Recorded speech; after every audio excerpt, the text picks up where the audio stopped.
Feature films, 2 short films. It's this wonderful little film festival in Bay St. Louis. Yeah, I think this is very cool, and the goal behind the Bay St. Louis and its first independent film festival.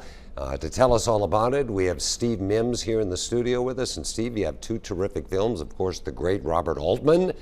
I'm not familiar with this film, I have to be honest with you. Cookie's Fortune, but I know Glenn Close starred in it, for instance. Right. So why would you choose that particular one for this film? Well, actually, I have to have some news about that. It was scheduled, and the screenwriter of that film has pneumonia. She was coming here for the screening, and she can't make it. So we replaced that film with a different film called Arlo and Julie. It's a comedy. Okay, but that was a brand new film, right? It's a brand new with film. Glenn Close. Okay, No, so now, actually, no. That film one's was been around from 1999. Oh, okay, but Right. this one is Arlo and Julie. Arlo and Julie, right? And it's about 10 years old, but it's a comedy. It's a great film. Okay. Yeah. So you have 2 feature films, 2 short films. Why did you want to do this? I mean, Bay St. Louis seems like the perfect community for something like this. It is a perfect community. I mean, it's a great place where there are a lot of creative people, writers and artists and potters and painters, and it's just delightful. And the city is kind of wired for events.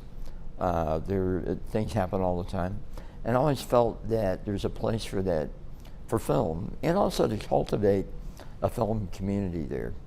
I make films. I was a teacher for a long time, and I continue to work all the time. And I'm interested in finding people to work with, and this is one way, I think, to cultivate a situation where people are interested in doing that, interested in watching films, and everybody loves movies. You know, and of course with the proximity to New Orleans. New Orleans, like Atlanta, is considered kind of the Hollywood of the South. There's so much work going on over in New Orleans that there could be synergy between Bay St. Louis. Oh, yeah. Of course, this property, Condemned, Natalie Wood, Robert Redford actually shot in Bay St. Louis, a classic film, so there's kind of a little bit of history there anyway. Right. I mean, absolutely.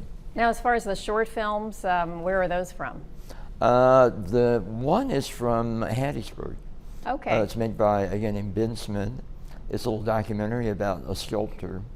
The other is a film that was also made in Hattiesburg, but it was made in 1990, called Anne Halley. It's about a little old lady who finds a used condom on her front lawn, and she becomes convinced she's contracted a disease. Oh. It's also a comedy. Well, that sounds funny. Yeah, it is. Now, where will all of this be presented over This there? is all at the 100 Men Hall. Yeah. That's historic African American venue. Well, we have Rachel on all the time, Yeah. so Yes, Letterman Hall is going to be a terrific Rachel place has been for a that. great help. Yeah. Everybody there's they're very helpful. So people just need to show up, or how is it going to show work? up. Yeah, it's also, we're billing it as a tiny film festival. It really is. It's from 1 p.m. to 6 p.m. There's a little party afterwards. There's no admission. If you want to make a donation, you can make a donation. But the whole idea was to introduce this concept to the town and the area, because what we want to do is a full-blown festival in a year, a 3-day festival. But this is a way to get it started. Yeah, I think that's great. Well, we hope it just picks up momentum and then becomes maybe sort of an annual event where we can have film That's the festivals plan, over It is in beautiful Bay 1 to St. 6 Louis. Saturday at 100 Men Hall, so that should be a great venue, like Dave said, for this event. Steve Mims, good to see you. Thank you. And keep up the good work. I think this is a great thing you're doing. Oh, no. Yeah, wonderful. Thank you for having me.